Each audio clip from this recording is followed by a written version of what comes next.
Welcome to the Boneyard with Steve Robertson. As always, I am your good friend and host, Steve Robertson, here on the midweek edition of the Yard. Hope things are going well for you. Hope it's been a good week. A little bit better weather this week up in the greater Starkville area. It's a beautiful day today. Love it, man. Love living up here. I do. I'm not happy about the inconveniences that we face here in the weeks to come. For those of you who don't know, there's going to be several highway projects. It will make us a little more convenient, I guess, in some respects. But yeah, there's going to be some growing pains.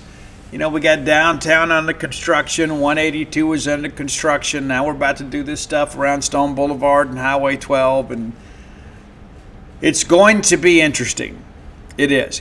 I joked last night in a Facebook group. I said we have now officially reached the you can't get there from here phase of the construction. But in the end, we wanted Greater Starkville. And in case you don't know, on 12 at the campus entrance right there by Stone Boulevard, there's going to be a roundabout.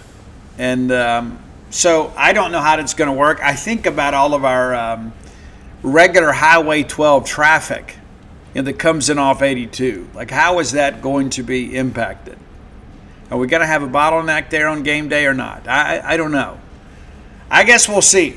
But nonetheless, I am grateful that we're doing some good things to make Starkville a better place. But yeah, the next time most of you come to town, things are going to look and be a little different. And it's going to take some time to get everything done, but I trust that our leadership here in Starkville are making the right decisions to make this better, more progressive place when it comes to infrastructure. So that's where we are.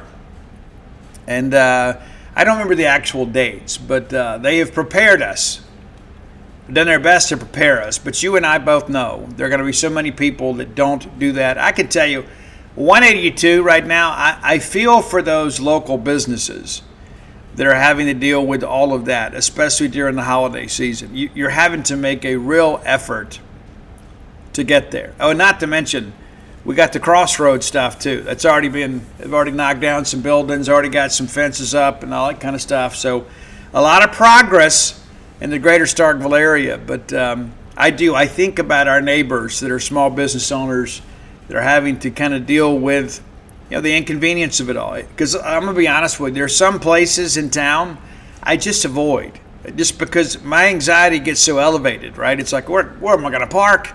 It's tough. It really is. But in the end, I suspect it'll all be worth it. I just hope that some of our smaller business owners can endure and overcome the challenges. And so if you are someone that loves a small business in Starkville, Mississippi, let me encourage you to do a little online shopping and kind of support them a little bit, because it's been kind of a necessary evil in some respects. We need to make some progress, but everybody is somewhat inconvenienced. And I can tell you downtown is a mess. It is. But what I try to do is see the bigger picture. So I'm just trying to kind of hang in here with you guys and kind of let you know what's going on and encourage you to think about small business in Starkville. You love Starkville. I know it's your favorite city in the world, even if you don't live here. And so the greater Starkville area merchants could use your support. So as you make your final holiday online shopping decisions, consider a small business here in Starkville, Mississippi. Speaking of great Starkville businesses, Bulldog Burger Company has been there to serve us. Man, the Eat With Us group has been such a part of your Mississippi State experience over the years. We've talked about it many times before, whether it's been celebrating a graduation or perhaps a rehearsal dinner, or just kind of getting out and enjoying some time with your kids. Maybe your son or daughter are a student at Mississippi State, and when it's time to come pay a visit, chances are you pick an Eat With Us restaurant. I would encourage you, Bulldog Burger Company, not just a Starkville power. 3 great locations to serve you. Of course, University Drive here in Stark Vegas, Gloucester Street there in Tupelo, Lake Harbor Drive in the Ridge-and-Flowood area. And maybe you're thinking about that Mississippi State student you got in your family. Maybe it's your favorite niece or nephew. Maybe it's your grandson, your granddaughter. Maybe go visit the eatwithus.com website and maybe get a gift card to allow them to have a night out on you, right? Maybe it's a date, maybe it's a day with friends, or maybe they just use it all for themselves, and that's cool too. Maybe you've forgotten what it's like to be a starving college student. Great idea. Eatwithus.com, go get the gift cards, and you get that handled right away, right? And it's a great gift. Available to use at in all 3 locations, as you guys are well aware. But Bulldog Burger Company, of course, a longtime sponsor of the show. We love them. Have the spring rolls as your appetizer to make you and everybody around you better looking. Find your own favorites on the menu. If you're a newbie, I would suggest the Bulldog. You can't go wrong there. Even if that's the only hamburger you ever ate the rest of your life, you would live life and live it more abundantly and get that chocolate shake to go. You can ride that ride home with a smile. Bulldog Burger Company, the place where people go to meet. M-E-A-T. Okay, we had our first media availability for Wake Forest yesterday. And I typed those articles up yesterday. One ran yesterday, one ran in the wee hours of the morning. But Wake Forest, man, they got some issues too. Like everybody thinks it's only happening to us. And that's one of the reasons I wanted to get a couple of articles out to you yesterday just to kind of provide some context. Because when we live in the big maroon bubble, we're only acutely aware of what happens with our team. And we think it only happens to us. And you're wrong. As of yesterday, unless there have been some declarations in the last 12 hours or so, Wake Forest got 17 players expected to go in the portal. According to the press conference yesterday, also going to have 4 or 5 regular players out for the game as they have had season-ending surgery. Now, some notable decisions here.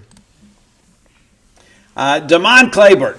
If you don't know anything about Damon Claiborne, he's one of the better running backs in the country, and certainly in the ACC. He was a Doak Walker finalist in 2024. This year, 907 yards on 179 carries and 10 touchdowns, averaging about 76 yards a game. And in many respects, he is the straw that stirs the drink. He makes that zone read scheme work. Because you have to respect Robbie Ashford as a runner, but Claiborne is really the guy that you're worried about. Does that make sense? Because the threat of Claiborne breaking a big one is part of the scheme, I guess, when it comes to Robbie Ashford, right? The fear of Claiborne gives Ashford more opportunities to be effective as a runner. And so when you remove that threat, maybe you're a little more inclined to kind of focus on the QB run. The second most productive running back on that team is a sophomore, Ty Clark, who had just 232 yards and 3 touchdowns, averaging 19 yards a game. So this is a very, very significant development. Damon Claiborne is a senior, but plans to play in the East-West Shrine game and is not expected to play in the bowl game. And just kind of running some things back for him. He was over 1,000 yards last year. Preseason All-ACC guy, Doak Walker Award preseason watch list, Walter Kemp, Player of the Year preseason watch list, Paul Hornung Trophy watch list. A lot of things. And again, when you consider losing one of your top offensive players, it's a significant development, especially one that is really kind of the linchpin of your offense. But in 4 years, he has 2,599 yards, with the bulk of that coming in the last 2 seasons. He's accounted for 26 touchdowns, 21 of those in the last 2 years, and of course 10 this year on the rushing side, and also pitched in a couple of receiving touchdowns in 24, not so much this year. But they keep you honest a little bit, kind of get it out there to him, do some creative things in a running game. Now, along those lines, too, we talk about portal players. So far, Mississippi State has not lost a exceptionally productive player to portal declarations. Jake Dickert said yesterday that all the players in the portal are projected to go in the portal are not going to play in the bowl game for Wake Forest. That includes leading receiver Chris Barnes. 39 catches, 547 yards, 3 touchdowns. Leads the Demon Deacons in all receiving statistical categories. Now, a couple other guys have done a pretty good job this year, but they've only had 2 receivers catch 30 or more passes, Carlos Hernandez being the other. But to lose your leading rusher and your leading receiver ahead of a bowl game is not great news. Now, Barnes is also the 4th leading rusher on the team. Not a ton of opportunities, but when you begin to factor in this is a team that likes to run the football and do some RPO stuff, you got to be able to establish the run, and now 2 of your 4 leading components to the rushing game are no longer available. I think that is rather significant. I think you would agree with that. Now, defensively, the majority of the players that are still with the team are guys that made some kind of contribution. Most of the guys that got in the portal that really haven't been getting a lot of playing time, that's not going to have a big impact on things. The one guy that is in the portal on the defensive side of things, and I'm going to do my best to pronounce his name. I am. It's Mateen Ibaragbe. That's the best I can do. 21 tackles this year, a couple sacks, 3.5 tackles for loss, 3 quarterback hurries. He is the most significant player on defense not to be there. Wore big number 99 as a defensive lineman. Defensively, Nick Anderson is the guy, right? He absolutely is. He is a safety. Could have gone pro last year, elected to come back. He's not the biggest guy, though, but he is very active. 94 tackles. He was part of their media availability yesterday. Got 7 pass breakups this year. No interceptions, but is a guy that will play close to the box, as you would expect with 94 tackles. You don't get that by playing one high safety. But he's going to be back. The majority of the defense is expected to be back. And again, we haven't had the names disclosed about which players may be injured and not a part of this. Langston Hardy is a problem. Where's number 11? 67 tackles this year, 17 of them for loss, 7 sacks, 8 quarterback hurries. He is a problem. He is an absolute matchup nightmare, long, lengthy guy. So it'll be interesting to see kind of how we defense him. But I think this defensive team from Wake Forest, obviously has some issues, but for the most part, we should see them intact. One of the things that's interesting to me, too, and of course, I transcribe a lot of press conferences, not just ours, but I do a lot of opponent work throughout the season. The Wake Forest media yesterday, and again, it's their first availability because they took a couple of weeks off and just got back to it. Yesterday was the first practice back in pads, but they have not really asked them any questions about Mississippi State. Coach was asked one question, and one player, an offensive lineman, was asked one question. And so maybe everybody's just trying to kind of find their legs and figure out how this thing is going to work. I don't know. But I can promise you this, Mississippi State is focused on Wake Forest, and I'm sure they're focused on what they're trying to do. But I just find it interesting. Again, the media is not always indicative of what the team is feeling. But I just find it interesting that nobody even asks about Mississippi State. It's like you get the obligatory question to the coach, but it's just not as, I don't know, it's just one of those things that I think about. And there's a player, too, that has done a good job for them that you're going to be somewhat familiar with. I was looking at this yesterday. Coach mentioned him, and I said, that's got to be the same guy, right? Yeah, it's Ladarius Webb. Remember him? You remember him? Yeah, Mississippi State recruited him out of Opelika, Alabama. Maybe you remember him. But he has done a really good job for them. 5'9", 168-pound defensive back. And if I remember correctly, a lot of people wanted him to play running back. But he's been incredibly productive for them, and a guy that's just kind of emerged here as of late. Spent some time with Oklahoma State, South Alabama. But that's maybe a name that you're like, hey, Steve, did we recruit him? Yes, we did. Yes, we did.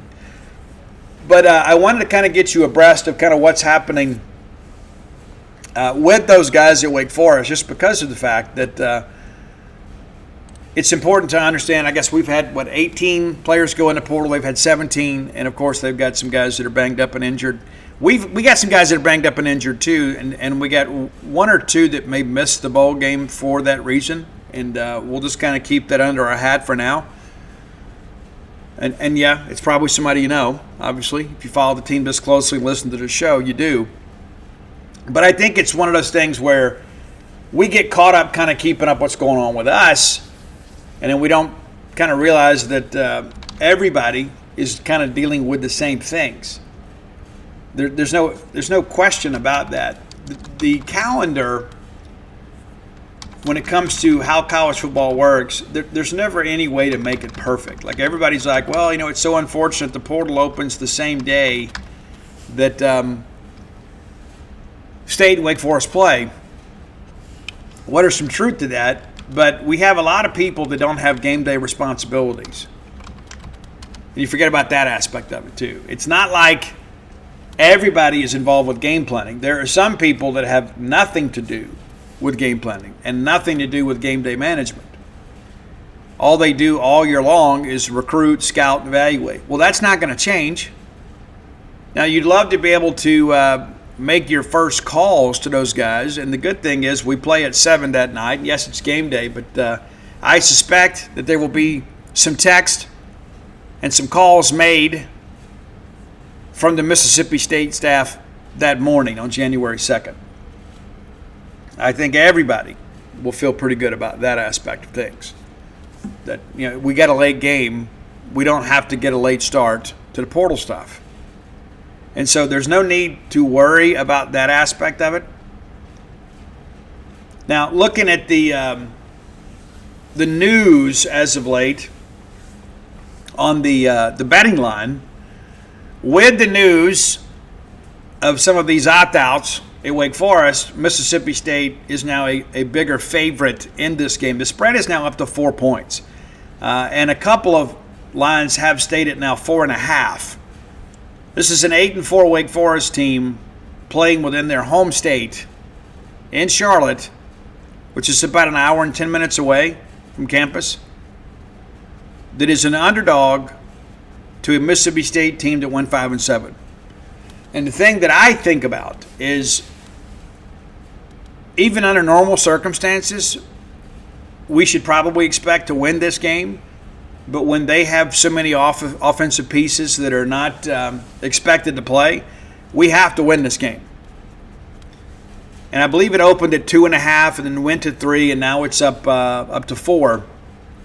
By the time that we get into game day, it could be a little bit higher. But it's just an interesting dynamic to see how this line is moved a little bit as the news of kind of roster retention and roster management has kind of come out. So again, your Bulldogs favored currently by 4 points in the game. And as I've shared many times on this show, this is the final opportunity for us to kind of showcase ourselves before the portal opens. This is a chance for us to go out there and show wide receivers and offensive line, other players that, hey, we have a building block with Camario Taylor. We're going to build an offense around him. We've got Fluff Bothwell coming back. We need to go out there and win this game, and I think win it looking good. And maybe you don't win it big, but you need to go out there and show that you know what you're doing. Our offensive execution has to be really good. Has to be. You have to use this as a showcase for Camario Taylor and Fluff Bothwell to positively influence some wide receivers to come into this program. And I'm never going to worry about wide receivers as long as Jeff Lovey's here and this offensive scheme is what we're going to run. It is conducive to good wide receiver play, and you've seen that. Kevin Coleman didn't do much at all before he got to Mississippi State, and then he becomes a star. And then he goes to Missouri and has 2 receiving touchdowns up there. Does that make sense? It's true. And so then you have Brennan Thompson, who had not done a lot at Texas or Oklahoma. He comes here and he is, second leading receiver in the SEC. Anthony Evans had not done a lot at Georgia. He was basically a return guy. He comes in and becomes a kind of a household name. He had some drop issues, but got to get better. So I think we're going to be able to attract wide receivers every year. Since we have been together, of course, there's been a run of players that have announced they're going to hit the portal. Just kind of getting you caught up here. In case you didn't know, Joseph Head Jr., another guy from Holmes County Central, one of the first commitments to his class, hung in here for a while. It just hasn't worked out. Fat Forrest, formerly known as Fat Clark, a guy that's basically been a special teams guy. We liked him when we took him, beat Ole Miss to get him, and my hope is he'll withdraw from the portal and stay. I don't think that he's put enough on film at this point that he's going to command a lot of money on the rev share, the NIL side. I just don't think that's the case. But I'd like to keep Fat. I would. Max Reese, tight end, transferred in last year from Eastern Michigan, only played in 4 games. I mean, we just didn't see a lot of value in him. Red shirts and going to go back in the portal. Offensive lineman Jimothy Lewis, a guy that at one point was considered the number 1 offensive lineman in the country in his class, and of course that changed. And didn't have a great senior year at IMG, but a guy that's got all the athleticism in the world. But for one reason or another, it just has not come together for him at Mississippi State. Part of me, I wonder if he's not a guard. And maybe he's not comfortable playing guard. But that's one of the things that I look at. You guys kind of saw it too. I mean, there were just so many times this year when he was playing left tackle that it was just a bum rush over there. Quality young man from a great family. We wish him the best, but I don't think there's much question that he's going to be somewhere else. Furzell Shepard was a young man that was a late qualifier out of Scotlandville High School and worked this year as an academic redshirt. Went home and I won't say he essentially quit the team, but I guess for all intents and purposes, that's what it boils down to. Same situation for LoJack, LaQuavian Jackson. He hadn't been with us for a while. Another guy that went home during an open date and just really never came back. And I don't know how much he loves football. I don't know what that means for him long term. We get confirmation, that he's not going to be back, and put up that portal story, and then tied in Emeka Aloy. You remember him? He played at Kahoma, then sat out a year, and then massive athlete. But watching him in practice, you could just tell he's just a guy that's kind of gotten by on being big. He doesn't have SEC skill. So we give it a shot, and now he's in the portal. And, maybe he'll find an opportunity to play somewhere, perhaps on the FCS level. But I still think the guy has some upside. I just don't think it's a scenario where, where you've got time to invest in him. Not any more time. You gave it a shot. It didn't work out. Now you move on. And what's interesting about this, Jacob Bain wrote this piece yesterday. We made it free. The numbers are free anyway, but we compiled everything just to kind of give you guys some context, kind of about where things sit and stand. Because, again, and I love you all to death. Some of you make my head hurt, but I love you all to death. We have a lot of people that get really, really, really, really, really wound up and bent out of shape when somebody leaves. And there are many times that we don't even know, or the casual fan doesn't even know who these players are.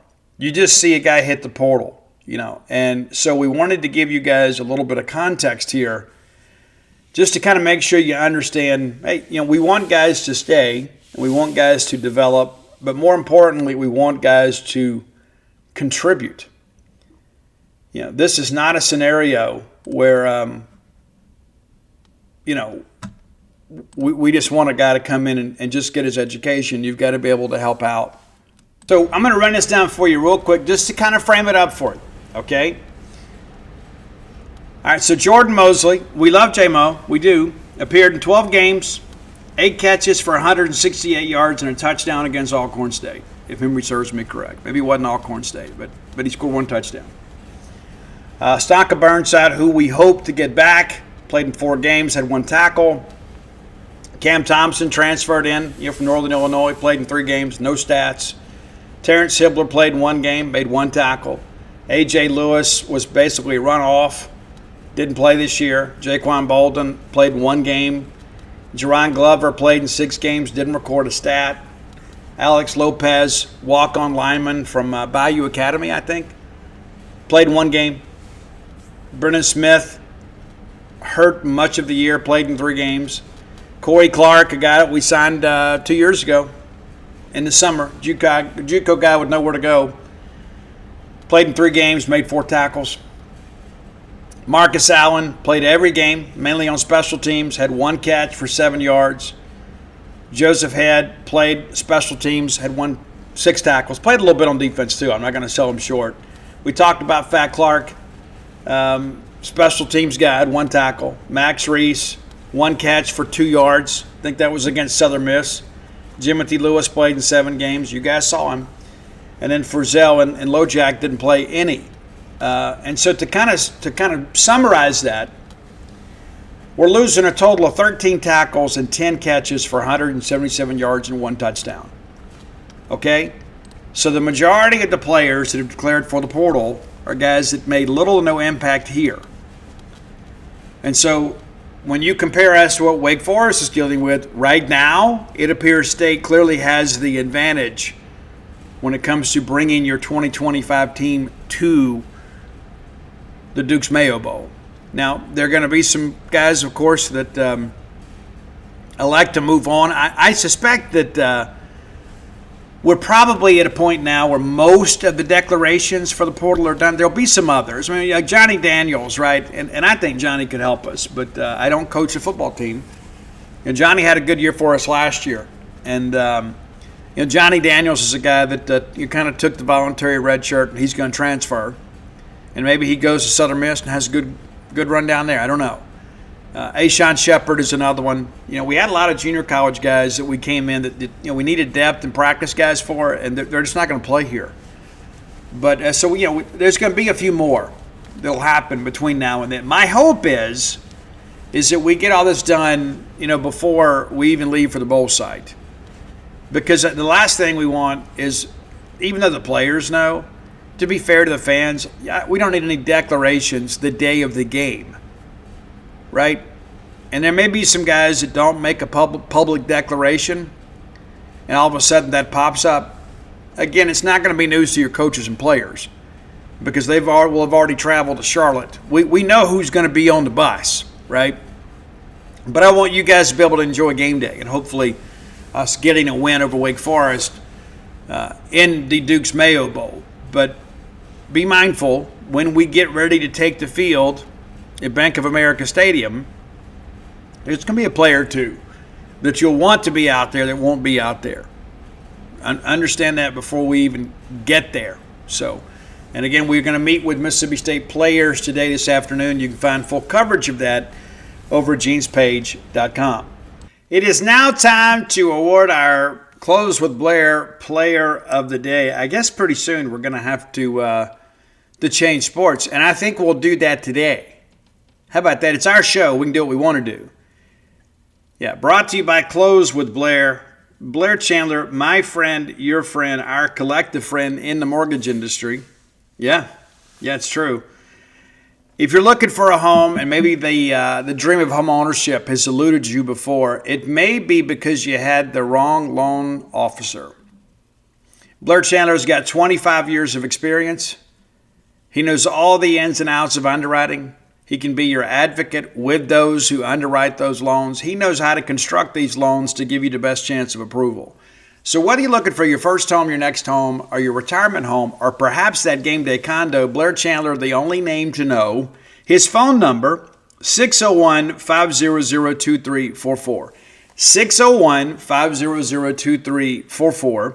Be sure to hit him up today. That number goes directly to him. That's his personal cell, okay? We've had several Boneyard listeners that have closed loans with Blair and have given us rave reviews of the service they've received, right? So I encourage you, save that number in your phone as mortgage guy, because you never know when you're going to need him. Sometimes life can be tricky. Sometimes you've got to relocate.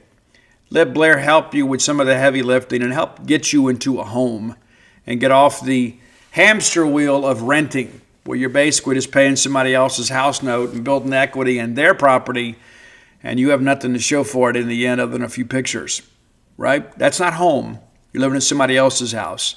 Find your own home and let Blair Chandler help you at closewithblair.com. Okay, we're going to go with Josh Hubbard, and we'll talk more about Josh later in the show. But the reality of it is, Josh Hubbard, the game in Tupelo, played just 2 minutes. And like all of you, when we saw him go down, I thought, holy smokes, this is the last thing in the world that we need. Go out to Utah. He plays significantly. Still wasn't quite right, but played, and we get the win. And then he plays big again last night. And State needed him to. Again, more on that game a little bit later. But how about Hub, a healthy Hub, or rounding back into great health Hub, showing up when his team needs him. And without Josh, listen, we did some pretty good things offensively against San Francisco. We couldn't get stops. But Josh Hubbard is the heart and soul of this team. And so he is your Close with Blair Player of the Day. All right, time for today's Top 10 list is always brought to you by Calido Guitars. That's C-A-L-I-D-O Guitars, C-A-L-I-D-O Guitars.com. That is a Mississippi State-owned and operated music store in Lake Jackson, Texas. They specialize in stringed instruments, primarily guitars, but they can help you out with so many other things. Maybe you need a ukulele, maybe you need a banjo. I don't know your needs, but they can be filled at Calido Guitars. Whether you're looking for a new instrument, whether you're looking for accessories, whether that be cables or strings or gig bags, cases. There's so many things you need when you got a guitar. I protect mine with my life, man. I love my guitars. Not as good a player as I'd love to be. I just kind of look like it. I look like a good guitar player, but I can assure you, you don't want to pay to see me play, right? It's true. But I'm improving. My arm's feeling better, able to play a little bit more. So whether you're looking for an electric, a classical, or an acoustic guitar, you can find it, and they have all grades. They have the beginner models all the way up to professional grade. You can get a Joe Satriani signature model at a discount, right? These are premium instruments at a discounted price because you listen to the show. Visit their website at CalidoGuitars.com and use promo code BSR. Now, you can use that over the phone, in person, or online. And what that's going to do is unlock some savings for you. It's going to get you 10% off of their already low price. That's going to get you no shipping. It's going to get you no sales tax unless you live in the great state of Texas. And they're going to make a 5% donation to the Bulldog Excellence Fund. How about that, right? Number one, it's a Mississippi State-owned and operated company. We should be doing business with them anyway. We like to keep business in the family. But when they're making so many incentives to do business, there's no need to look any further than Calido Guitars for your stringed instrument needs. I love my Steve signature guitar. I love it. It is the most beautiful instrument I have ever owned. Sounds better than anything I've ever played. You need to have the joy of new instrument ownership today. Visit CalidoGuitars.com. Okay, I was trying to find some rock musicians from North Carolina. Tried to find some bands maybe connected to Wake Forest. I said, well, this will give us a chance. We don't do a lot of business with the folks in North Carolina. But, hey, let's see if we can't find something that fits. Well, in my search, I stumbled across the fact that Doug Aldrich, and those of you that are big-time rock fans, you know Doug well. Many of you don't. Maybe you've heard him and just don't know his name. Doug's bounced around a little bit. He is from Raleigh, North Carolina, been in the industry now for over 30 years. And he has played with some of the biggest names in rock music. Bands you know. You may have even seen Doug play. Doug's done a lot of great things. And so here's my top 10 Doug Aldrich list. Now, There's going to be some bands here that you're unfamiliar with, that Doug was a part of and kind of worked his way up. Now, one thing I'm going to give you a disclaimer on, a tip off for Friday. Doug is with the Dead Daisies right now. And John Corabi, of course, former vocalist of The Scream, former vocalist of Motley Crue on that self-titled album. Well, John's back with the Dead Daisies too, and things are going really well. And I had a chance to visit and spend some time with John some time ago, and actually ran his merch table. Like, I went over there just to meet him and have dinner, and ended up running his merch table and sold some merch for him. And he was incredibly appreciative. And great guy. And everybody that, like, if you've ever been on like the rock cruise they do every year, like, Corabi is like the mayor. Like, everybody loves John Corabi. So John fronts that band. We're going to do Dead Daisies Top 10 on Friday. Okay? If you like the classic rock sound, and it's weird to call the music we grew up with classic rock, you're going to love the Dead Daisies. And so Doug is also part of Dead Daisies. So no Dead Daisy stuff today. We'll get to that Friday. But here's the top 10 Doug Aldrich tracks, according to me. Now, he did some solo work. I did not include any of that on here. So you may be a Doug Aldrich fan and maybe enjoy the solo stuff. I put the band work in here. Now, so right around the time when music was changing, and I don't know that it necessarily changed in a great way. There were a lot of bands, obviously, that got the late 80s, early 90s, like California sound was getting very, very watered down. It was. And Doug was part of one of those bands that kind of got some love in the mid-80s, late 80s, with a band called Lion. Lion was really good, but they didn't do a lot to stand out. Now, your list is going to start with a song that you know well. And for many of you, it's going to blow your mind. Your number 10 track is from Lion, and it's the Transformers theme. Yeah, More Than Meets the Eye. You never knew who performed it. Now you do. Lion, with Doug Aldrich on guitar, off the Dangerous Attraction album. We'll have a little more from that album later. Number 9, early in Doug's career, he actually tried out for Kiss. And he was friends, or he had met, like, Eric Carr's girlfriend. And next thing you know, he's auditioning for Kiss. It didn't work out. And famously, as Doug recounts, that later, after Vinnie Vincent didn't work out, Doug went back and called Gene Simmons, and Gene says, "Hey, lose my number." Yeah, funny. But yeah, Burning Rain was like the first big thing for Doug. I guess that's a fair way to say it. But Burning Rain, a band that he still works with from time to time, but it's Making My Heart Beat at number 9. Burning Rain's track, Making My Heart Beat. Number 8, and I love this band. And if you are a person that maybe you miss the 80s sound, this band may be for you. And it's a bit of a super group. So you got Jack Blades of Night Ranger. You got Dean Castronova of Journey. And then Doug Aldrich. And they got some studio musicians too. And Alessandro Del Vecchio is part of this. He was part of Hardline, which I love Hardline. Love those guys. Neil Schon was the producer of that first album, Total Eclipse, and actually played guitar on it. But Revolution Saints, still active, and it's just kind of one of these little side projects. And Doug is no longer in the band. Joel Hoekstra, who replaced Doug in Whitesnake, is, and then Jeff Pilson, of course, from Dokken and Foreigner, also part of this. Again, it's a super group. People kind of come and go.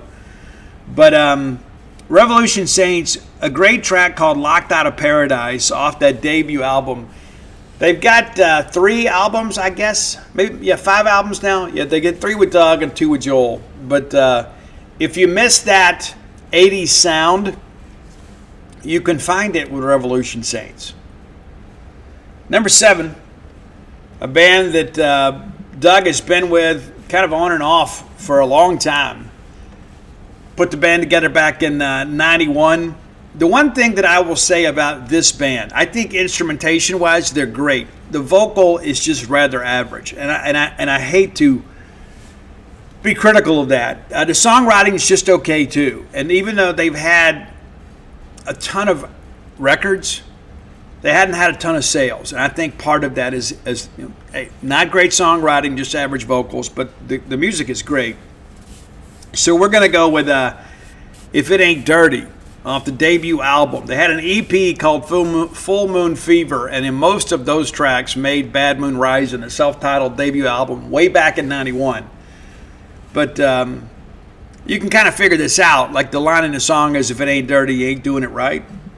All right, number 6, Back to Lion. And again, I think that debut album is probably something you would enjoy if you grew up in the same era as me.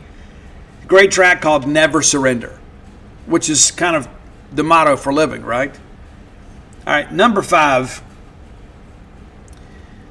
Doug spent some time with Dio. And Doug was actually part of the last album that Dio ever did, full-length album. And he was also the guitarist on the final single ever released by Dio. We'll get to that second. But the great album, the 9th studio album, Killing the Dragon. And so Ronnie said a lot of this too was just kind of about, the dragon itself was kind of like the internet and technology and things like that. Not that he's like a Unabomber guy, but basically that's what it was. Just about how technology and AI and that kind of stuff was a thing to be worried about.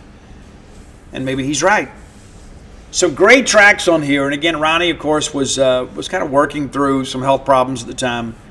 My favorite song on this album was written by Doug Aldrich.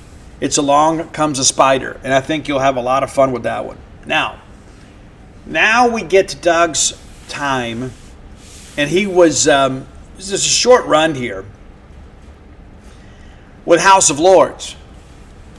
It was founded by our own Mississippi's own Greg Giuffria. If you guys don't know Greg Giuffria, you've done life wrong.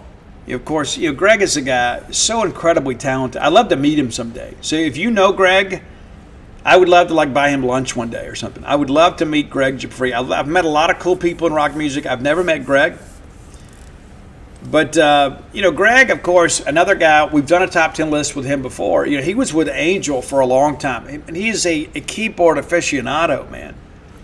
Incredible. And Greg's 74 years old these days.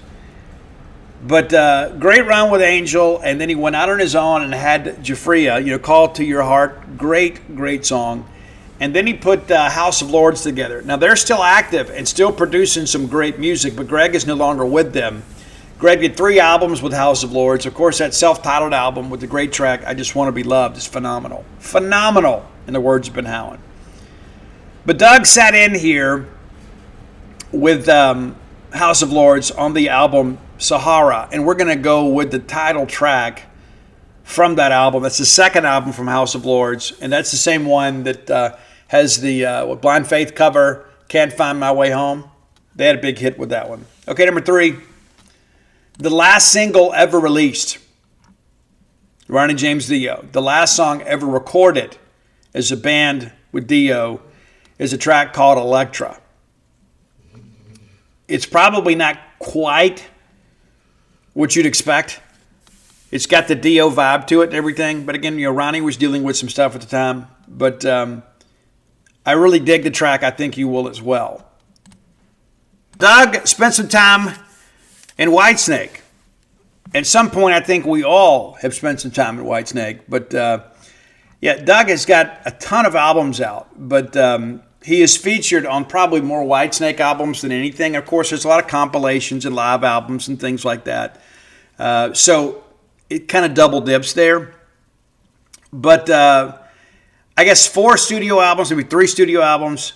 He's on the Good to Be Bad album, and they re-released that. And my favorite track on that is a great song called Can You Hear the Wind Blow from Whitesnake. And it's not a ballad. There's some ballads on there. And I'm still really sad about David Coverdale hanging it up, but really, really grateful to have been alive at the same time he was, so we could appreciate the majesty and glory of Sir David Coverdale. And number one, though, I absolutely love this song. I love this album. I love this band. It's just one of those things. There's some bands like you just put it on and they just kind of make you grit your teeth, and you're just like, you know what, this is just scratching me right where I itch.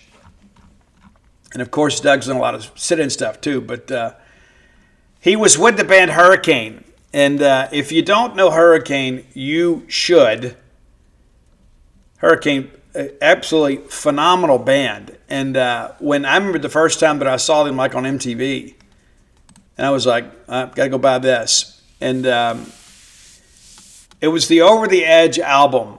I don't own the debut Take What You Want that came out in 85, but Over the Edge, they kind of refined the sound a little bit. And they had the title track Over the Edge, which is the intro on guitar is great. And then I'm On To You. What a great song. And then they released this great album, Slave to the Thrill. And I remember the first time where I was and what I was doing when I heard this song. Slave to the Thrill came out, and I was listening to Metal Shop on WRNO, and they debuted the new single, Dance Little Sister. And Doug is the guitarist on this. Ultimately left the band after the recording of the Slave to the Thrill album. I like it a lot. I think there is a rougher edge on Over the Edge. I think the sound got a little more refined with Slave to the Thrill. And in case you don't know, like when you kind of begin to work through the pathology of this band, Kelly Hansen was the voice behind Hurricane in the early days. And his brother kind of tried to keep it together. He did 4 albums with them, and then bounced around a little bit, and then landed with Foreigner, and he has been the voice of Foreigner for nearly 20 years. And just kind of how things work out, So he left Foreigner earlier this year. They have a new vocalist, and you know my feelings about that. It's just kind of weird that there are no longtime members in the band, but Kelly is a great vocalist. And if you go back and listen to some of these live albums from Foreigner in recent years, I think you would agree. So that's your top 10 list today, celebrating the music of Doug Aldrich. And, of course, we'll do Dead Daisies on Friday. If you're unfamiliar, maybe do some homework before we get there. They're a rock band, man. They're a rock band for sure. And I think you'll have a lot of fun with them. If you have ideas for the top 10 list, reach out and let us know. Best way to do that is to hit up Roy Samanti, my friend, on X. At Dogmatic67, DAWGMATIC67. And you can find our great list on Spotify under that same handle. And there are times that we have a little bit of a backlog and then Roy gets caught up. Everybody just relax. It all takes care of itself.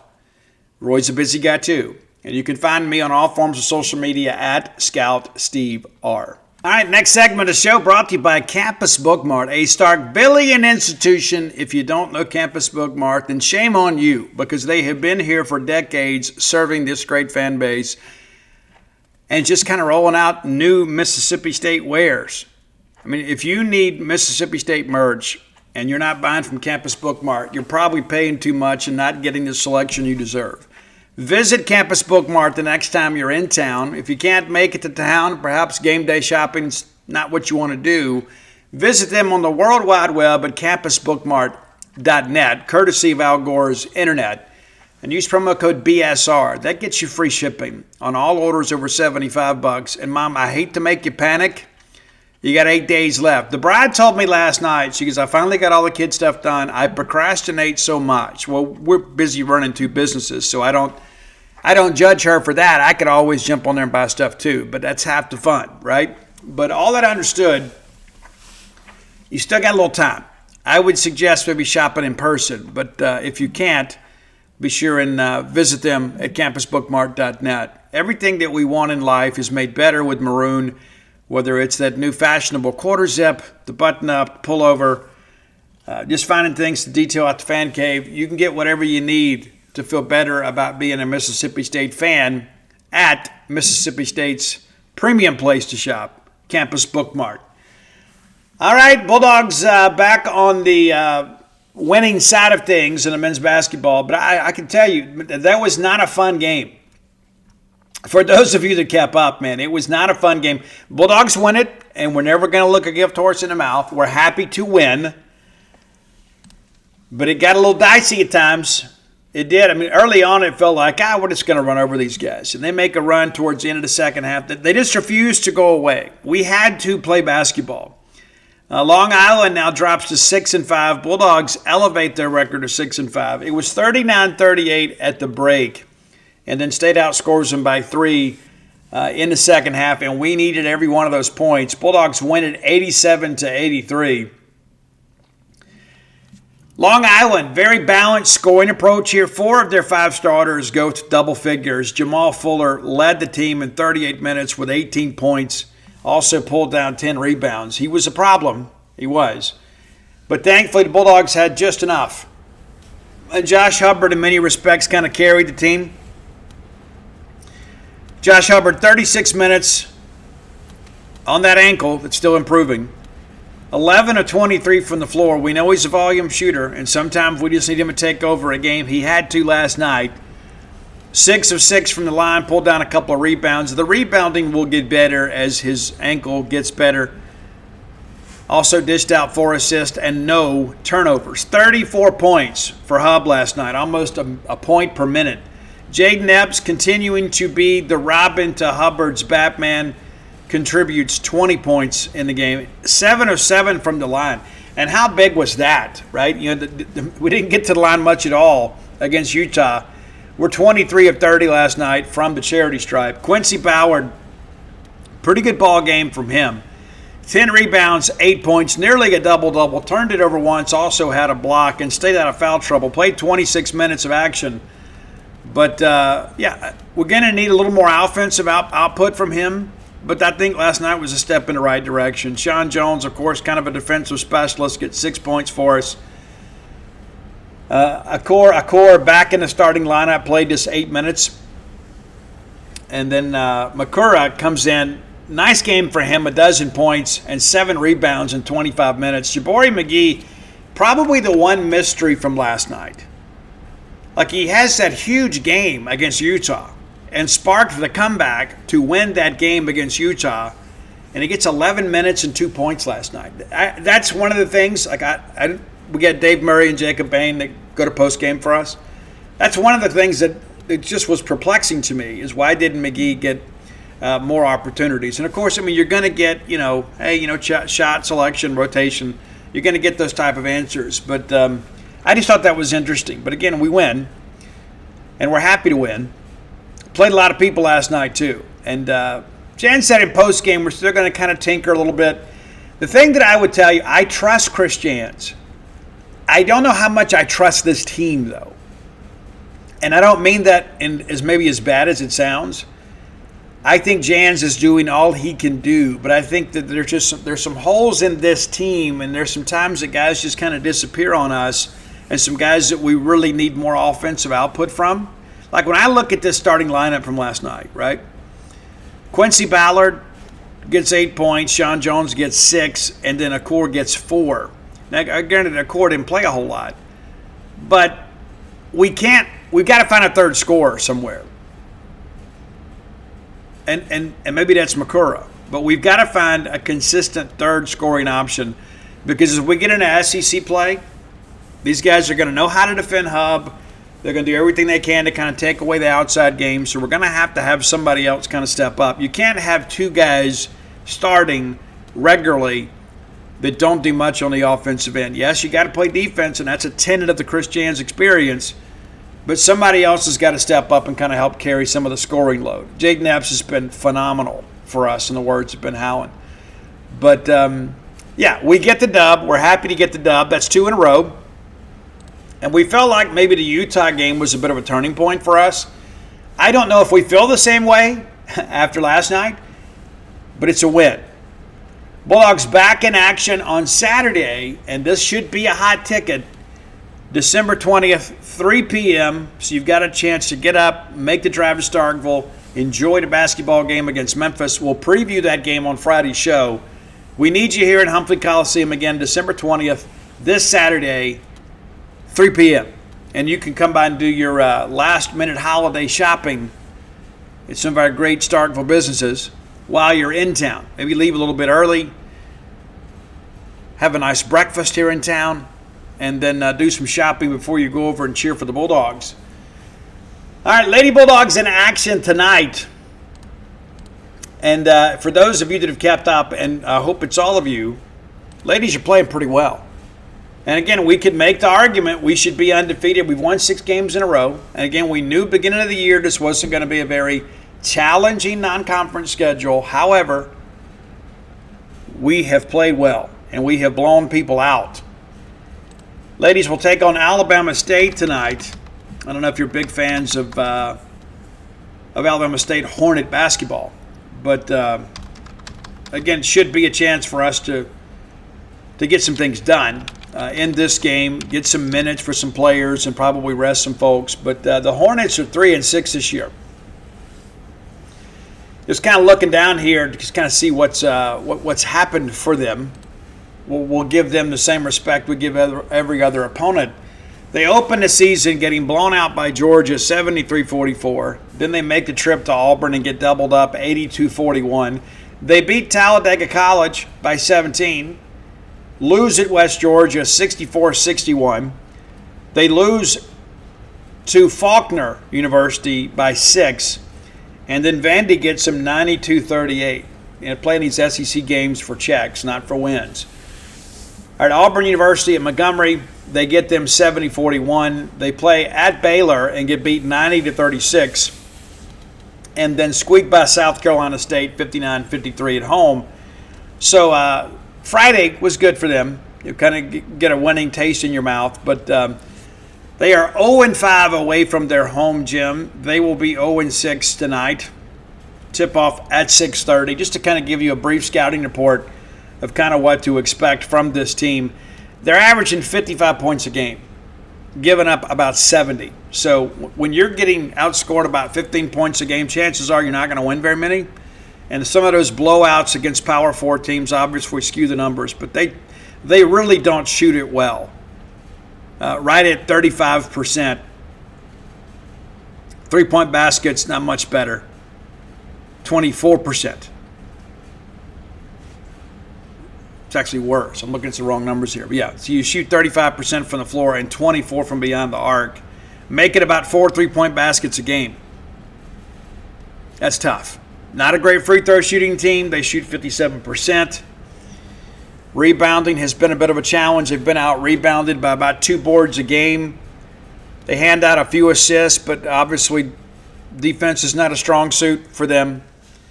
Giving up about 14 assists a game, and you see these numbers. I mean, they just jump off the page. They've turned it over 214 times. That's 24 times a game. Now, granted, to give them credit, they have played an ambitious non-conference schedule. Playing Mississippi State is also an ambitious game. But when they're giving the ball away 24 times a game, you're not going to win. So it's like negative 5.5 when you begin to think about turnovers. Rough.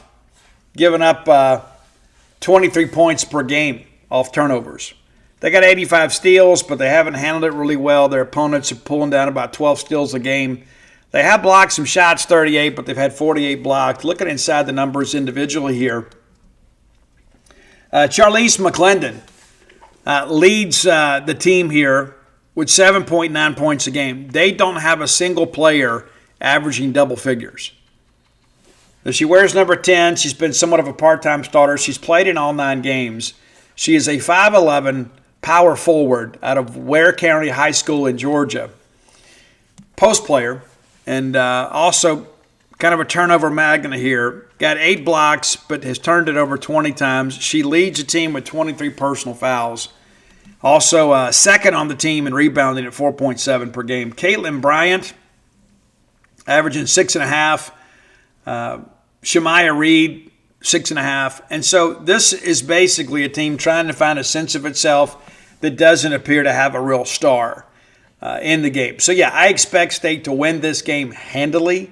I think you guys see it the same way. And then all of a sudden you start thinking about, what's next for the Bulldogs as we get into SEC play. So we should be 11-1. Bulldogs are won 6 in a row, and 8-0 this year at home, making the bump again.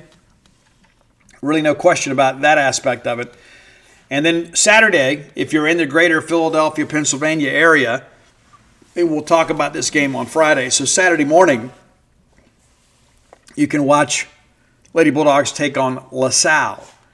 And then we come home after the Christmas break and close out the non-conference portion of the schedule with that game against Samford. So you feel like State has a real chance to finish this whole thing up here in really good positioning, probably 13-1. That's the hope anyway. And again, we've only played one true road game, and we lost it. And again, you guys felt like I do. We should have won that game against Texas Tech. And I guess until we lose another one, we'll keep belaboring that point, right?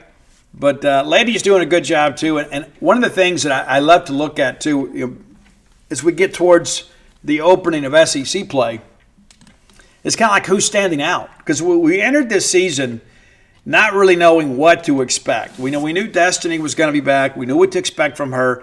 She is leading the team with just over 13 points a game.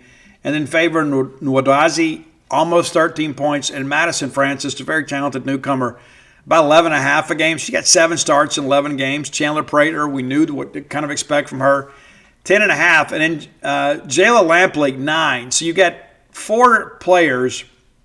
3 of those 4 are regular starters. They're averaging double figures or better. And on the women's side, that is significant. It certainly is. Very balanced scoring. Also, Treyana Crisp, transfer from Ole Miss, pitching at about 8 a game. So, just a couple more baskets here and there, you could have as many as 5 or 6 double-digit scores. So it is very much a shared scoring responsibility.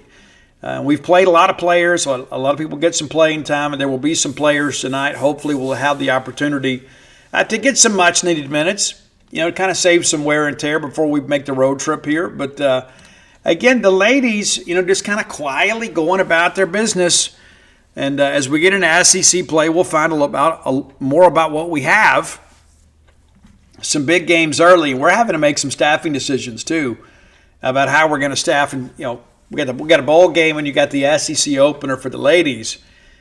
So we're going to do our best to do everything, and that's going to be New Year's Day against Auburn.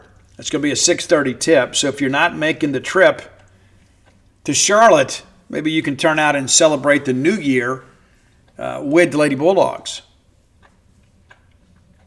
Auburn's been interesting, for sure. As you guys know, we've kind of got a little bit of a rivalry with them on and off the courts and fields of play. Just kind of how life works out sometimes. But that could be a very interesting game. Of course, new leadership there. Johnny Harris, of course, relieved of her duties last year. So a new-look Auburn team will come in. But, I think you feel pretty good about the direction of things because, we hadn't had marquee matchups in the non-conference. But, again, as I've kind of said before, we are not playing down to our level of competition. Outside of that game against Davidson, none of these games that we've won have really been close. I think if we're honest with ourselves about that. I mean, we've pretty much taken care of business. The UL Monroe game was a little bit dicey for a while, but I think that the win over Pitt and then the win over Southern Miss are some things that you can look at and say, you know what? Maybe we're trending in the right direction. We don't expect to go compete for a national championship right away, but I think Sam Purcell is kind of settled in and is doing a good job, and that's important for everybody as we kind of move forward. All right, final segment of the show brought to you by the Stark Vegas Clubhouse, the best place to stay in the Golden Triangle when you're bringing a large group to town, and you should. You've always thought about it, right? You said, man, it would be so cool. You see these TV shows, you think, man, these movies, wouldn't it be great? We got everybody together and just kind of enjoyed reconnecting. You owe it to yourself to do that. Life is short, death is certain. Make some meaningful memories with the people you know and love. No better place to do it in the Golden Triangle than the Stark Vegas Clubhouse. Google the Stark Vegas Clubhouse. When you do, their Facebook page will just kind of pop up for you. You can peruse all the pictures of all the amenities available to you and your guest. The full-service kitchen, the wet bar, the back porch area, the fire pit area, plenty of parking. 6 bedrooms, 2, soon to be 3 baths. Everything you need to have a great time with friends and family. Whether it's a midweek treat to town for maybe perhaps a basketball doubleheader or a work trip or just a weekend away, consider the Stark Vegas Clubhouse. Now, when you Google them, some booking options are going to pop up. That's Airbnb, VRBO. But if you want to save some money, book through the Evolve website and use promo code BSR10, BSR10, gets you 10% off your stay. You'll be glad you did. We stayed there last year for New Year's and had a blast. My mom hit me up and said, hey, can we do it again this year? We couldn't pull it together this year. And, life has a way of working out. I wouldn't have been able to be there anyway because we'd be on our way to Charlotte, North Carolina for the bowl game. So maybe you're not going to Charlotte. Wouldn't it be great? Maybe you could celebrate New Year's at the Stark Vegas Clubhouse and just have like a watch party there. Be sure and check them out today, the Stark Vegas Clubhouse. All right, I had one of you hit me up and said, hey, Steve, appreciated a baseball segment the other day on the rankings. What do we know about portal classes? Well, we kind of touched on some of this back in the summer, but maybe it's worth kind of going back and revisiting this. Georgia ended up the portal season with the number 1 portal class in the country. Now, some of that is based on quantity, but there is also what we believe some good quality in that class. Georgia signed 21 players, right? 21 players. 15 of those 21 are ranked in the top 250 by 64 Analytics, which gets better every year, right? We talked about this in the beginning. It's the only thing we have. But I have spent some time visiting with these folks at ball games. I had a chance to visit with the owner and founder out in Houston last year. Kind of saw how they did things. And it's something they're very serious about. They want to be a credible organization. And every year it's getting a little bit better.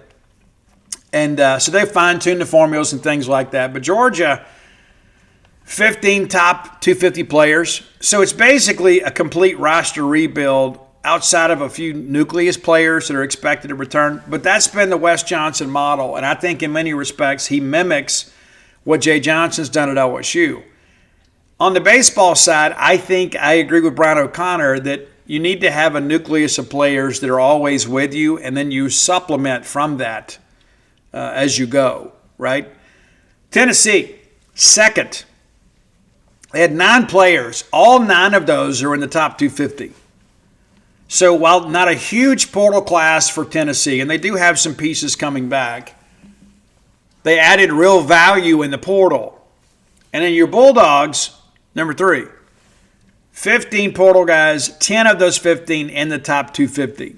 Now you guys are well aware of what you'd expect. The difference, I think, between Tennessee, Mississippi State, and Georgia is that Tennessee and State have more returners coming in. And Brian O'Connor, of course, brought in many players from Virginia and guys that he had a relationship with. So it'll be interesting to kind of see how that impacts the season. Now, South Carolina finished 4th in the country. 19 players signed. 19. Only 8 of them are ranked in the top 250. So it appears they have a lot of filler. And again, this is one of those things you look at, maybe tweaking the formula just a little bit. No matter how you do it, there's going to be some classes that skew things one way or another. But Coach Paul Mainieri is obviously on the hot seat there at South Carolina. We will visit there this year. I'm looking forward to that too. Many of you, like me, just love SEC baseball, and you love to root for the Bulldogs on the road. Let me go ahead and kind of put this bug in your ear, because I think that Founders Park is the second best facility in the Southeastern Conference. Now, the crowds are not as rambunctious as they are at Arkansas and LSU, or even Ole Miss for that matter. But the facility itself is incredible. And I think if you've never been to Founders Park, you owe it to yourself to go, and that should be a road series that State can take this year. But that's one that I think you should go ahead and start making some plans to attend. Matter of fact, go ahead and book your rooms now. You can get those rooms or you can cancel later anyway. But I would recommend you taking that trip. Now, number 5, and it's funny, all of these teams, the first half dozen, in the national rankings are all from the SEC, including number 5 Auburn. Not a huge portal class. 9 players in, 6 in the top 50. So, again, I think Auburn, because of a young nucleus of players, as we mentioned, will be better than a lot of people anticipate. They had a couple of years there on the pitching side where they really had some injuries. And yeah, you got to replace Irish and McMurray. Those are big bats. But they got some young players that they feel really good about. And so they've supplemented there. Now, right behind them is Alabama with 9 new portal players, but 6 in the top 250.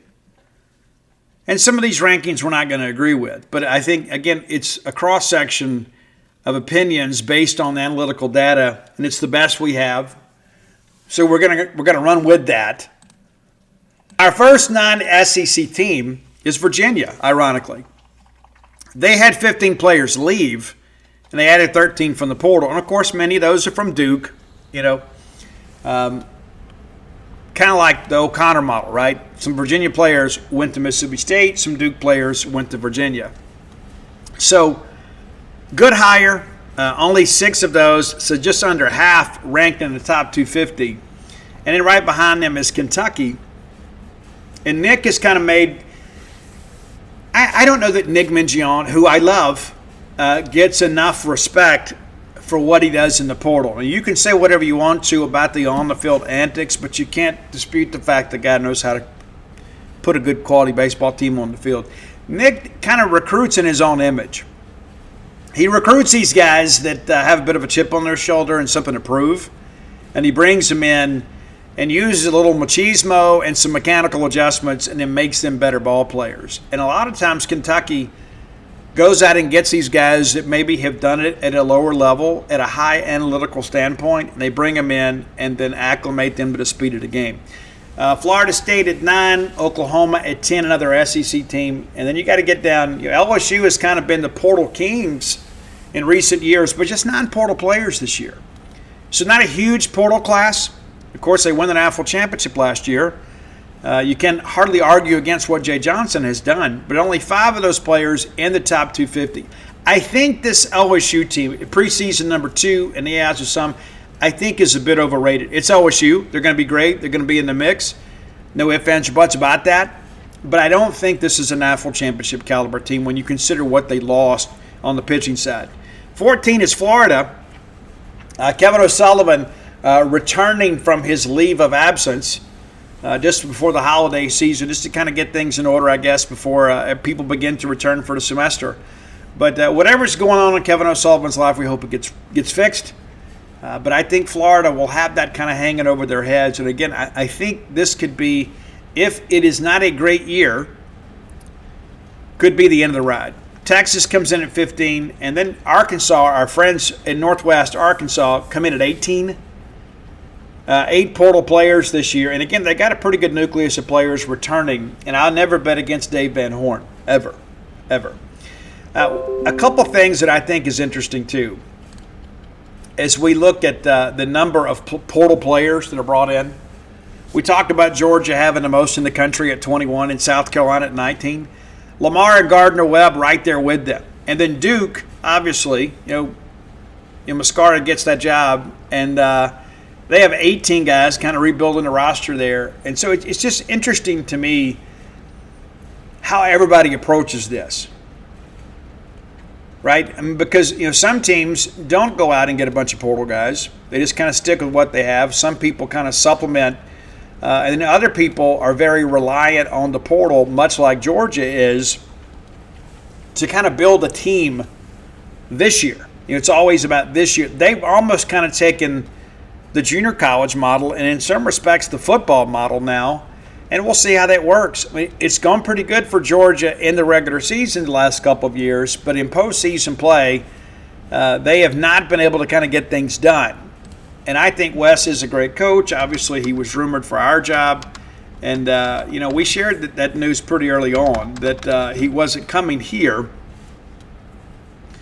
And a lot of that too, I think, was I think Wes wanted to come here, despite what he may tell you. and we just simply couldn't work it out. But looking at recent postseason appearances for them, obviously they've been in the tournament 2024 and 2025. They get eliminated in the regional last year. They win the regional in 24 and then can't get to Omaha. Georgia Bulldogs have not been to the College World Series since 2008.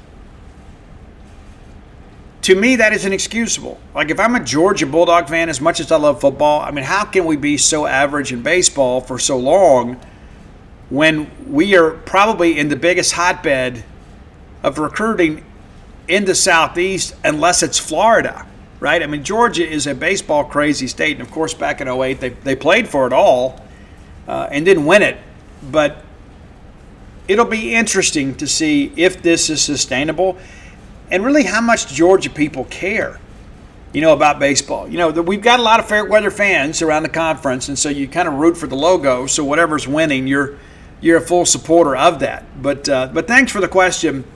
And again, just kind of revisiting that, kind of real quickly here as we look at the SEC. Stan, if I can get this thing to work. Let's see if we can get it to work here. Let's see. We'll try.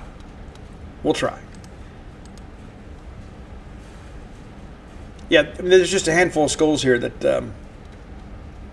didn't do quite as well. And I'm trying to get that pulled up here for you, just so we can accurately speak about that. And so, as we mentioned, Oklahoma's right there, at 10. And then we get down to A&M at 12, LSU at 13, Florida 14, Texas 15. And I still think Texas is going to be really good. Arkansas is 18. And then it kind of drops off a little bit. Ole Miss down at 42 in the portal. They signed 7 players in the portal, and they returned some big pieces offensively. It'll be interesting to see what they look like on the pitching mound outside of Hunter Elliott.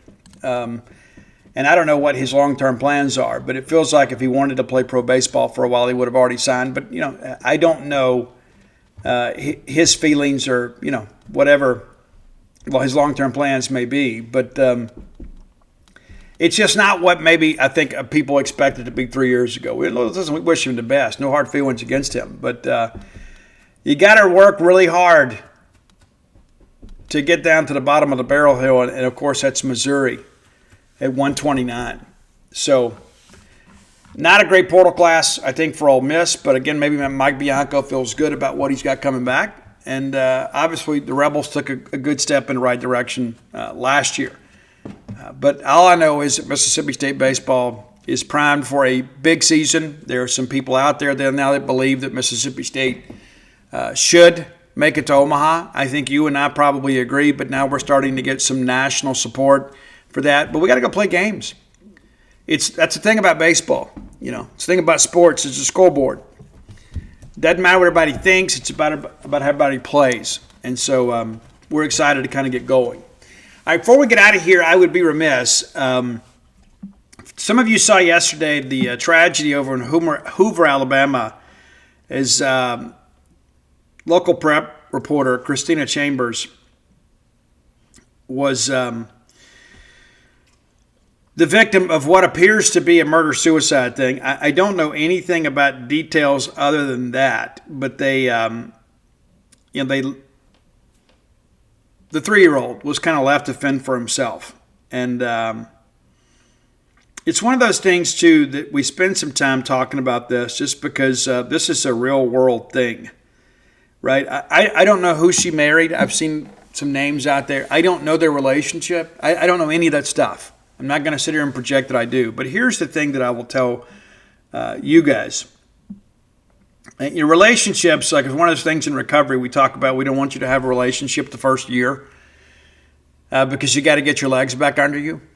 And I violated the rule. I'm just going to be honest with you. But relationships are a big trigger, and not just for people in recovery. Relationships can be a trigger for negative behavior for anybody. And so I'm going to share this with you because I think it's important. And maybe you know this intellectually, but you need to know it emotionally as well and spiritually.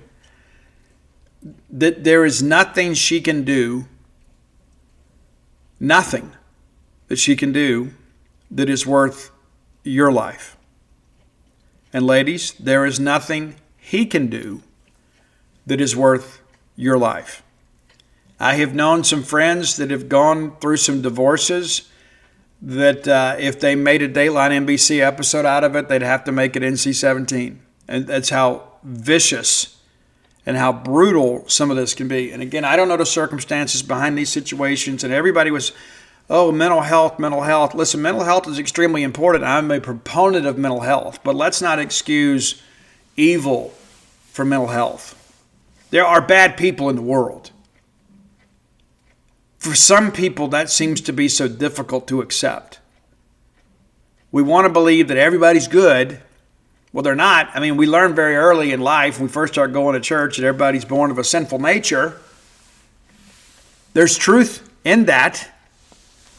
And some people never overcome that. Just imagine how you react when somebody cuts you off in traffic.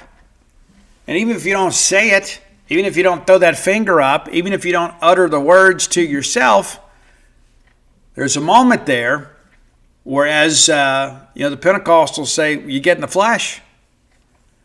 It's true. But there is no relationship, zero relationship, that is worth your life or their life. Period. No matter how angry you may get, no matter what the other person may have done, it's not worth this. And now there's a 3-year-old little boy who was left in the home with his deceased parents that will have to live with this and without them for the rest of his life. And even if you don't love yourself enough, my hope is that you'll love your child enough not to be part of something like this. Can you only begin to imagine? If he didn't have family around him, I'd go adopt him myself. It is a heartbreaking story, and unfortunately, it has become far too common. So again, if you are thinking of hurting yourself or others, dial 988. That is a suicide prevention number, but it's also a mental health line. And talk to somebody. I have had friends. I have a friend right now that is raising a child that is not his. As a de facto stepfather because of an affair that his wife had. And not everybody has that in them.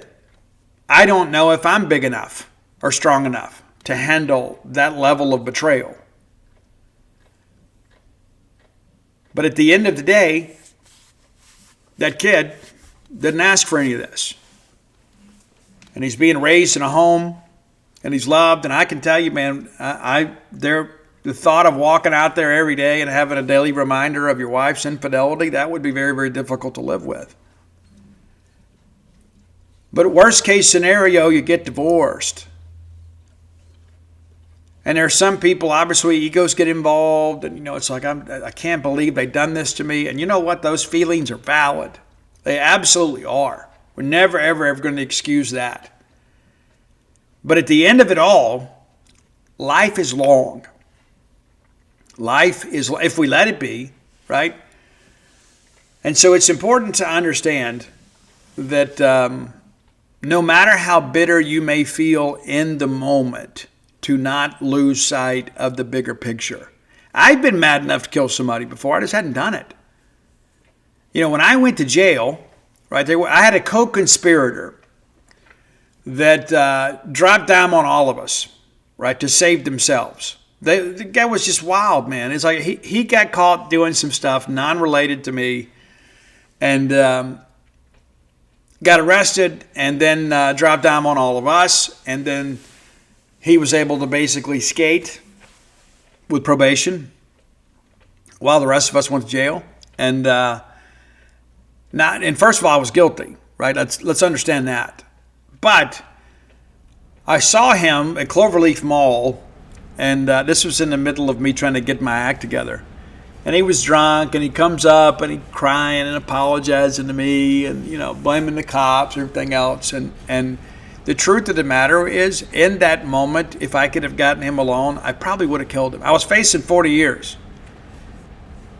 I was. And I thought, hey, if I got to go away for 40, I may as well go away for life. That's how I felt in the moment. I was very angry. I was with some other people. And so the moment passed. And I haven't seen that guy since then. Which years ago, that was probably a blessing. And it's so funny, out of the blue, about a year ago, he sent me a Facebook request. Nah, we're not doing that. We're not doing that. But I use that, my own personal experience, to share with you. I know what that feels like, to have that burden of unbridled anger. But you just don't do it, man. You just don't do it. There's nothing soft in walking away. There's nothing soft. As a matter of fact, that's the tougher thing to do a lot of times, is to be able to say, you know what? I'm not going to throw my life away over this, or over this person, or over this circumstance. That's one of the things that separates us from the animals, right? The animals don't really have that type of self-awareness at times. They'll fight to the death. And sometimes we will too. But to have the courage to walk away and live another day and rebuild your life is a much better scenario. And it's also obvious when we're calm, right? You and I can sit here, well, yes, if it all makes sense. Yeah. But, wait till it's you. Right? Everybody knows what to do until, your emotions run wild, right? And all of a sudden, reason leaves your cognitive thinking process. And all of a sudden, that the prefrontal cortex just kind of takes over. And you're thinking about right now, like the immediate threat right now. All I know is this person hurt me, so I want to hurt them even worse. It is a very natural, primal reaction to negative human interaction, but we just don't do it. And one of the reasons that I don't do those things is because I fear God. I do. Love and fear God because I understand the way that I'm supposed to act. Don't always do it, but in matters such as this, it is better to simply get in the car and drive away. It is. Go and be around people that love you. You will not be the first person to ever get a divorce. You will not be the first person that has ever reached the end of a relationship and realized that you've made a mistake. You won't be the first person that's ever been cheated on. All of that's important to understand. We get so caught up thinking our pain is unique, and it's not. Don't die of terminal uniqueness, and certainly don't bring anybody with you and leave a child behind that will have to navigate through this the rest of his life trying to figure out why. Yeah. All right, if you hadn't done so, go to DutyNobleBook.com. You get signed copies of all of my sports titles. It's Flim Flam, Stark Villains, Alpha Dogs, Dogpile, and The Dude, in addition to the personal memoir, When the Bottom Falls. Come float with us at True S Float Spa of Starkville. You can get 2 floats for $89. It's 2-for-1 special. You get up to 6 months to use them. The phone's been ringing off the hook, but you know what? Let's not give her a break. You need some last-minute gift ideas. Buy some floats. 662-268-7601. You can stop by and speak directly to my lovely wife, Dana, or you can call her on the phone and get all the information you need. You'll be glad you did this. And we got some of you have people in your lives that are very generous. We've had some people buy as many as 20 of these packages to give away. So you may get floats for Christmas. You're welcome, right? Come be a part of it. And, of course, we're running the 50% off the annual subscription price to genespage.com throughout New Year's. I think we'll get through the bowl game, and then we'll go back to regular pricing. And so if you're looking to kind of cash in, now's a good time to do it. So 3 great gift ideas, the books, the floats, And the Genes page access will get you all the way through next football season. Yeah, won't get you through bowl practices next year unless you renew. But to have the greatest coverage of Mississippi State sports and the history of the university available at your fingertips is a great way to begin and end your day. We keep you abreast of everything. Until next time, let's all live our lives in a way we make more friends than enemies, and people can see a difference in the way we live.